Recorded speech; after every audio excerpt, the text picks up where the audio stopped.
Senior ಎಲ್ಲರಿಗೂ ನಮಸ್ಕಾರ. ಪ್ರತಿಯೊಬ್ಬ ಕನ್ನಡ ಸಿನಿಮಾಗಳಲ್ಲಿ ನಟಿಸುವಂತಹ ಪಾತ್ರಧಾರಿಗಳಿಗೆ ಒಂದು ಕನಸಿರುತ್ತೆ. ಸುದೀಪ್ ಸರ್ ಜೊತೆ ಒಂದು ಅವಕಾಶ ಸಿಕ್ಕಿದ್ರೆ ಆ್ಯಕ್ಟ್ ಮಾಡಬೇಕು ಅಂತ ತುಂಬ ಜನ ಕನಸು ಕಟ್ಕೊಂಡಿರ್ತಾರೆ. ಅದರಲ್ಲಿ ನಾನು ಕೂಡ ಒಬ್ಬ. ಈ ಸಿನಿಮಾದ ಮೂಲಕ ಆ ಕನಸು ನನಸಾಗಿದೆ ಸರ್. ನಿಮ್ಮ ಜೊತೆ ಅಭಿನಯಿಸಿದಂತಹ ಪ್ರತಿಯೊಂದು ಕ್ಷಣ ಕೂಡ ಅವರು ಆ ಸಂದರ್ಭಗಳನ್ನು ತುಂಬ ಸಂಕೋಚ ಇಲ್ಲದೆ, ಅಂದರೆ ನಮಗೆ ಆ ಎಂಬ್ರಾಸಿಂಗ್ ಸಿಚುವೇಶನ್ಸ್ನ ಈಸಿ ಮಾಡಿಕೊಟ್ಬಿಡೋರು. ಆ ಸರ್ ಇರುವಷ್ಟೊತ್ತಿಗೆ ಎಲ್ಲೋ ಒಂದು ಕಡೆ ನಮಗೆ ಹೇಗಪ್ಪ ಮಾತಾಡೋದು ಅನ್ನೋ ಭಯ ಇರೋದು. ಆ ಭಯನ್ನೆಲ್ಲ ಅವರು ಈಸಿಯಾಗಿ ಆ ಸಿಚುವೇಶನ್ನ ಸಾರ್ಟ್ ಔಟ್ ಮಾಡೋರು. ತುಂಬ ಖುಷಿ ಆಗ್ತಾಯಿತ್ತು ಇಂತಹ ಮೇರು ನಟರ ಜೊತೆ ನಾವೆಲ್ಲ ಒಂದು ಸಣ್ಣ ಪಾತ್ರದಲ್ಲಿದ್ದೀವಲ್ಲ ಅಂತ. ಹಾಗೆಯೇ ವಿಜಯ್ ಕಾರ್ತಿಕೇಯ ಅವರು ತುಂಬ ಕಾಮ್ ಆ್ಯಂಡ್ ಕಂಪೋಸ್ಡ್ ಡೈರೆಕ್ಟರ್. ತುಂಬ ಖುಷಿ ಕೊಟ್ಟಿದೆ. ಅವರು ನಮ್ಮನ್ನೆಲ್ಲ ಚೆನ್ನಾಗಿ ಕಾಣುವಂತೆ ಆ ಪಾತ್ರದ ಪೋಷಣೆ ಮಾಡ್ತಾ ನಮಗೆಲ್ಲ ಟಿಪ್ಸ್ ಕೊಡ್ತಾ ತುಂಬ ಚೆನ್ನಾಗಿ ಬಂದಿದೆ ಅನ್ಕೋತೀನಿ. ಹಾಗೆ ಇಲ್ಲಿ ಇವತ್ತು ನಾನು ಇದ್ದೀನಿ ಅಂದರೆ ಮ್ಯಾನೇಜರ್ ಬಾಬಣ್ಣ ಕಾರಣ. ಬಾಬಣ್ಣ, ನಿಮಗೆ ಧನ್ಯವಾದ ಈ ಒಂದು ಸಿನಿಮಾಗೆ ನನ್ನನ್ನು ರೆಫರ್ ಮಾಡಿದ್ದಕ್ಕೆ. ಇನ್ನು ಮಂಜು ಮೌರ್ಯ ಅವರು, ಹಾಗೆಯೇ ಶಂಕರ್ ಬಂಡೆ ಅವರು ಸದಾಕಾಲ ನಮಗೆ ಈ ಸಿನಿಮಾದ ಮೂಲಕ ಸಣ್ಣ ಸಣ್ಣ ಟಿಪ್ಸ್ ಕೊಡ್ತಾ ಪಾತ್ರ ಪೋಷಣೆ ಮಾಡ್ತಾ ಹೇಗೆ ಅಭಿನಯಿಸಬೇಕು. ಅಂದರೆ ಯೂಶ್ವಲಿ ನಾನು ಮಾಡುವಂಥ ಪಾತ್ರಗಳೆಲ್ಲ ತುಂಬ ತಮಾಷೆಯಾಗಿ ಕಾಮಿಡಿ ಪಾತ್ರಗಳು ಜಾಸ್ತಿ. ಇದರಲ್ಲಿ ತುಂಬ ಸೀರಿಯಸ್ ಇದ್ದೀನಿ, ನಕ್ಕೆ ಇಲ್ಲ, ವೆರಿ ಸೀರಿಯಸ್.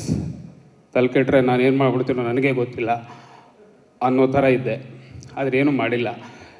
ಸೊ ಅಷ್ಟು ಸೀರಿಯಸ್ ಪಾತ್ರನ ಮಾಡಿಸಿದ್ದಾರೆ. ಅದು ಜನ ಮೆಚ್ಚಬೇಕು. ಮುಂದಿನ ದಿನಗಳಲ್ಲಿ ಹೇಗಾಗತ್ತೆ ಗೊತ್ತಿಲ್ಲ. ತುಂಬ ಖುಷಿ ಆಗ್ತಿದೆ ಈ ತಂಡದ ಜೊತೆ. ಅಂದರೆ ಅಶ್ವಿನ್ ಹಾಸನ್ ಇರ್ಬೋದು, ಗೋಪಿ ದೇಶಪಾಂಡೆ ಇರ್ಬೋದು, ಇವರೆಲ್ಲ ಜೊತೆ ಪ್ರತಾಪ್ ನಾರಾಯಣ್ ತುಂಬ ಸುಂದರವಾದ ಕ್ಷಣಗಳನ್ನು ಕಳೆದಿದ್ದೀವಿ. ಇದೊಂದು ಮೆಮೊರೀಸ್. ಸಾಧಾರಣವಾಗಿ ಸಿನಿಮಾ ನೆಗೆಟಿವ್ ಮೆಮೊರೀಸ್ ಇರುತ್ತೆ, ಪಾಸಿಟಿವ್ ಇರುತ್ತೆ. ಇಲ್ಲಿ ಯಾವುದೇ ನೆಗೆಟಿವಿಟಿ ಇಲ್ಲ, ನೆಗೆಟಿವ್ ಇಲ್ಲ, ಎಲ್ಲ ಪಾಸಿಟಿವ್ ಆಗಿ ಕಾಣಿಸ್ತಾ ಇತ್ತು. ಆ ಮೆಮೊರೀಸ್ ಜೊತೆಗೆ ಇದ್ದೀವಿ. ಇದೊಂದು ಉತ್ತಮವಾದ ತಂಡ. ಸತ್ಯಜ್ಯೋತಿ ಸಿನಿಮಾದವರಿಗೆ ತುಂಬ ಧನ್ಯವಾದಗಳನ್ನು ಹೇಳ್ತೀನಿ. ಹಾಗೆಯೇ ಶ್ರೀರಾಮ್ ಸರ್ಗೆ ಪ್ರತಿಯೊಬ್ಬರಿಗೂ ನನ್ನ ಧನ್ಯವಾದಗಳನ್ನು ಹೇಳ್ತೀನಿ. Thank you so much.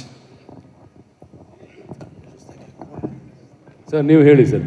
ಇದು ಮೂವಿ ಎಷ್ಟು ಬೇಗ ಮುಗೀತು, ನಿಮ್ಮ ಸ್ಪೀಚ್ ಅಷ್ಟೇ ಬೇಗ ಮುಗಿಬೇಕು. ಯಾಕಂದ್ರೆ ನೆಕ್ಸ್ಟ್ ತುಂಬಾನೇ ಕಥೆಗಳಿವೆ. ಗೊತ್ತು, ಮಾರ್ಕ್ ಬಗ್ಗೆ ಹಂಚ್ಕೋಬೇಕಂದ್ರೆ ಸಾಕಷ್ಟು ಇರುತ್ತೆ ಅಲ್ವಾ? ಇಲ್ಲ ಸರ್, ನನ್ನ ಮಾತೇ ಬರಲ್ಲ, ಸ್ವಲ್ಪ ಹೊತ್ತೇ ಮಾತಾಡ್ತೀನಿ. ನೀವು ಒಳಗೊಳಗೆ ಮಾತಾಡೋಲ್ಲ ತಾನೇ? ಇಲ್ಲ ಸರ್, ಮೈ ನಡುಗ್ತಾ ಇತ್ತು, ಆಗ್ತಾ ಇಲ್ಲ ನನಗೆ. ಆವಾಗಲೇ ಅದಕ್ಕೆ ಮೈಕ್ ನಿಮಗೆ ಕೊಟ್ಟೆ. Sudeep sir, thank you so much sir, ನಿಮ್ಮ ಸಿನಿಮಾದಲ್ಲಿ ಒಂದು ಅವಕಾಶ ಸಿಕ್ಕಿದ್ದಕ್ಕೆ. ಹಾಗೆ Vijay sir, thank you so much sir. First thing, Babanna ಈ ಕ್ಯಾರೆಕ್ಟರ್ ರೆಫರ್ ಮಾಡಿದರು. Babanna, thank you so much. ಯಾವುದೋ ಒಂದು ಸಿನಿಮಾದಲ್ಲಿ ನಾನು ಆ್ಯಕ್ಟ್ ಮಾಡಬೇಕಾದಾಗ ಅಲ್ಲೇ ಸ್ಪಾಟಲ್ಲಿ ಒಂದು ಫೋಟೋ ತೆಗೆದು ಕಳಿಸ್ಕೊಟ್ಟೆ. ಇವತ್ತು ಅದರಿಂದ ನನಗೆ ಈ ಅವಕಾಶ ಸಿಕ್ಕಿದೆ Babanna. Thank you so much. Sudeep sir, ನಾನು ಈ ಮಾರ್ಕ್ ಸಿನಿಮಾ ಶೂಟಿಂಗ್ ಮುಗಿಸಿ ವಾಪಸ್ ಬೆಂಗಳೂರು ಬಂದಾಗ ನನ್ನ ಸ್ನೇಹಿತರಿಗೆ ಫೋನ್ ಮಾಡಿದ್ದೆ. ಮಚ್ಚ, ಹಿಂಗೆ ಸುದೀಪ್ ಸರ್ ಸಿನಿಮಾದಲ್ಲಿ ಆ್ಯಕ್ಟ್ ಮಾಡಿದ್ದೀನಿ ಅಂತ ಒಂದಿಷ್ಟು ಜನಕ್ಕೆ ಹೇಳ್ಕೊಂಬಂದಿದ್ದೆ. ಏಯ್ ಸುಮ್ಮನಿರ, ಸುಳ್ಳು ಹೇಳ್ಬೇಡ. ಯಾರೂ ನಂಬಿರಲಿಲ್ಲ ಸರ್. ಟೀಸರ್ ರಿಲೀಸ್ ಆದಮೇಲೆ ಎಲ್ಲ ರಾತ್ರಿ ಆಗಲಿ ಕಾಲ್ ಮಾಡ್ತಿದ್ರು ಸರ್. ಮಾರ್ಕ್ ಬಗ್ಗೆ ಮಾತಾಡುವಾಗ ಮನಸ್ಸೊಳಗಡೆನೆ ಮಾತಾಡಬೇಕು ಅನ್ನೋ ಡೈಲಾಗ್ ಹೊಡೋದ್ಮೇಲೆ ಎಲ್ಲರೂ ಫೋನ್ ಮಾಡಿ ವಿಶ್ ಮಾಡಿದ್ರು ಸರ್. ನನ್ನ ಲೈಫಲ್ಲೇ ಆ ಟೀಸರ್ ರಿಲೀಸ್ ಆದಮೇಲೆ ಬೆಸ್ಟು ಮೂಮೆಂಟ್ ಕ್ರಿಯೇಟ್ ಆಗಿದ್ದು ಸರ್. ನಿಜವಾಗ್ಲೂ ಏನು ಮಾತಾಡಬೇಕು ಗೊತ್ತಾಗ್ತಾ ಇಲ್ಲ ಸರ್. ಟೋಟಲಿ ಎಂಟೈರ್ ಮಾರ್ಕ್ ಟೀಮ್ಗೆ ನನ್ನ ಕಡೆಯಿಂದ ಆಲ್ ದಿ ಬೆಸ್ಟ್. ಎಲ್ರಿಗೂ ಒಳ್ಳೇದಾಗಲಿ, ಸಿನಿಮಾಗೆ ಒಳ್ಳೇದಾಗಲಿ, ನನಗೂ ಒಳ್ಳೇದಾಗಲಿ. Thank you so much. ಆ ಡೈಲಾಗ್ ಹೇಳ್ಬಿಡ್ರಲ್ಲ, ಕಂಪ್ಲೀಟ್ ಆಗ್ಬಿಡುತ್ತೆ.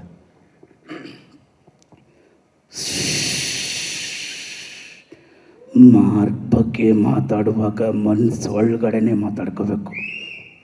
ಫ್ಯಾಂಟಾಸ್ಟಿಕ್. ಜೋರ್ ಚಪ್ಪಾಳೆ ಬರಲಿ. Wonderful talent. ಮಾತಾಡಿ ಸರ್. ಎಲ್ರಿಗೂ ನಮಸ್ಕಾರ.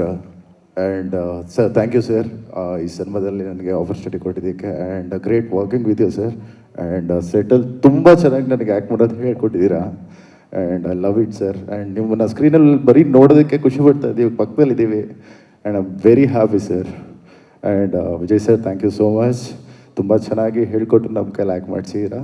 And I am very happy sir. And whole team. And ನಮ್ಮ ಚಂದ್ರು ಸರ್, ನಿಮ್ಮನ್ನು ಮರೆಯೋಂಗೇ ಇಲ್ಲ ಸರ್ ನಾನು. So thank you sir.